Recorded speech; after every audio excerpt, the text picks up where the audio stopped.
Hi, in this video I'm going to show you a feature of the Kotlin language called math. It's a library that allows you to do a lot of things that you would commonly do in math calculations. My name is Shad Sluter and I teach software development at Grand Canyon University, and I'm glad that you joined us. Essentially, you're coming to class with us as you watch on YouTube or on my channel. So if you want any of the source code that you see here, check the notes below or you can get it at my website. So what I have in front of us here is a starting point where we left off on a previous video. This is a simple piece of code that will ask for the user to input a double value. So here's a number and it's going to be a decimal number. Now what I want to do is use that double value in a math calculation. So let's calculate the area of a circle. So if you remember from your geometry days, the formula that we're looking for is pi times the radius squared. So I'm going to take a new variable called area, and we're going to multiply the input, which will be our radius, and multiply it by pi. So we could either type in the number 3.14159, whatever the rest of it is, or we can be very precise and we can use a keyword called math. So math.pi is the word for pi. It's the most precise that you'll ever find. Let's see what else math has. So math has a whole bunch of options. So when I type math and a period, all of these things are listed for me. So here's the letter E, which is used for natural logs. You can see that we've got all kinds of absolute values, the cosine, arctangent, the ceiling, the floor, the tangent, the cosine, all kinds of stuff here. So anytime you know that you're going to be working with a math formula, more than likely it's found here. So you can see like square root. And so all of your trigonometry functions and some financial things and exponents are all in here. So we're interested in a real simple one. It's just pi. Now, if I want to make that as pi squared, you would think that sometimes you use the exponent where you have the little caret symbol. Well, this obviously isn't working.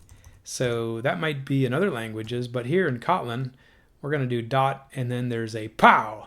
So a pow is obviously the power. And you can see that it says we'll accept integers and we'll accept doubles as the data types. So squared is what I'm looking for, so just a p is fine. Now we got an issue. When you turn red text here, it means there's something wrong, and it says you need to import this. I just imported something and the error goes away. What happens when you import? So if I scroll to the top, you're going to see this statement here. It says we went to the math library and we are including the power function. So when this compiles, it's going to go out to that code and it's going to borrow it and include it in our final result. So we got an area now. Okay, so I'm going to print off the message that says the area of the circle with the radius, and I'm going to have the double input there, is, and we'll give the area. Let's see what that looks like. Okay, so I'm going to give a number. Let's try 4.1, and sure enough, I get an area of the circle. It's about 40 dot something.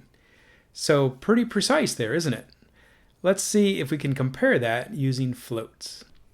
Okay, so I'm going to quickly go back and convert everything in my code from a double to a float. So you can see that I'm going to call it float input.